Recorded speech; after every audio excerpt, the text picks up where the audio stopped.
जाने तमन्ना करना ऐसे सितम। कुछ ना मैं बोलूं तुझे मेरी कसम, आए जवानी सर पे मेरे, तेरे बिन क्या करूं जवानी पे रहम। हाय आजा ना छुले मेरी चुनरी सनम, कुछ ना मैं बोलूं तुझे मेरी कसम। चुनरी चुनरी चुनरी चुनरी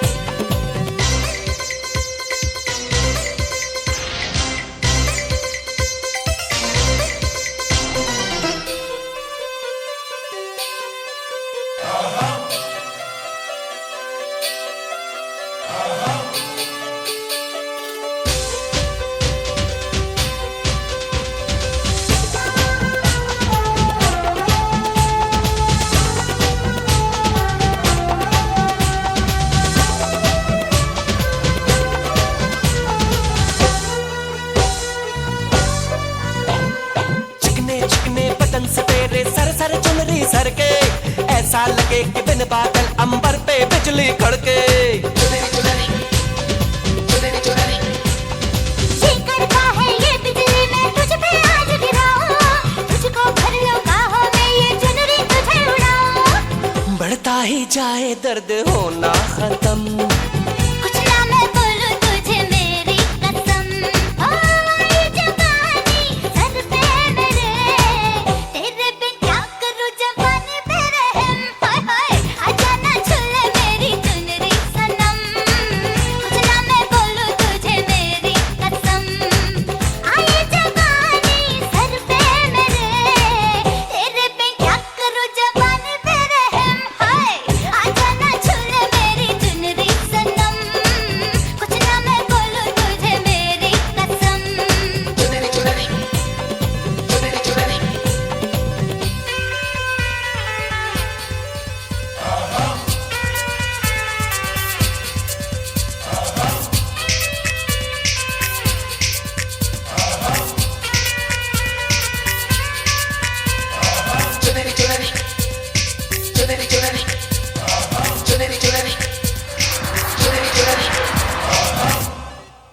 nephew, Lucas, came to find me. Lucas was 25, quite smart, angry. Mark treated him like dirt, gave him no respect, no responsibility. Lucas was just an errand boy in his father's company. Uncle Victor, Lucas sat at my door, tears in his eyes. I know what Dad did. I found the real will hidden in his safe. I have a copy. I invited him inside. I made him tea.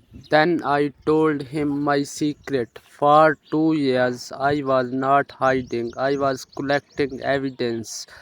Every bad building, every fired worker, every law Mark broke. I had photos, bank records, testimonies from angry clients. Lucas, I said, your father did not just steal from me. He stole from our father, from the workers, from the city, and I can prove all of it. Lucas looked at me. What do you need? A witness, I said. Someone inside the company, someone he trusts. Lucas smiled. I am that someone, and I am doing trusting him. Here is what Mark did not know. While he was buying cars and ignoring lawsuits, I was buying something else. I was buying the debts, small construction companies that Mark destroyed, workers he fired, suppliers he never paid. One by one, they came to me, not for revenge, for justice. I did not ask for money, I asked for statements, signed, dated, notarized. Then I did something Mark would never expect. I went back to work, not for Mark, for myself. I opened my own small construction company, just me and two old workers Mark fired. We fixed what Mark broke. We repaired the cracked buildings. We paid the suppliers Mark ignored. Within 1 year, people started noticing Victor's work is good. They said, Victor pays on time. Victor is honest. Mark laughed when he heard my brother fixing toilets. Good for him. He did not know that I was also talking to his biggest client, a man named Mr. Hill. Mr. Hill owned three shopping centers that Mark built. All of them had cracks, leaks, dangerous wiring. Mr. Hill was planning to sue Mark. I visited him not to threaten, to offer a solution. Let me fix your buildings, I said, at half the price, and in return you drop the lawsuit against my brother. But you tell everyone why you dropped it. Tell them Victor saved you. Mr. Hill agreed. He had nothing to lose. The repairs took 6 months. Every day, Mark watched his biggest client leave him. Every day my reputation grew. Every day Mark drank more, spent more, lost more. Then Lucas made his move. It happened at a family dinner, Mark's birthday, big party, all the relatives. Mark was drunk, loud, bragging about his new board. Lucas stood up. He tapped his glass with a spoon. Everyone went quiet. Dad, Lucas said, I have something to read. It's from Uncle Victor. Mark laughed. Victor, that loser. Read it. I want to laugh. Lucas unfolded a letter, but it was not a letter, it was a legal notice. Mark Thompson, you are hereby notified that the original will of your father, dated 1998, has been authenticated by the court. All assets transferred under the false will of 2021 are now revoked 50% of all property, including the family house and businesses, is returned to Victor Thompson immediately. Mark stood up. His face turned white.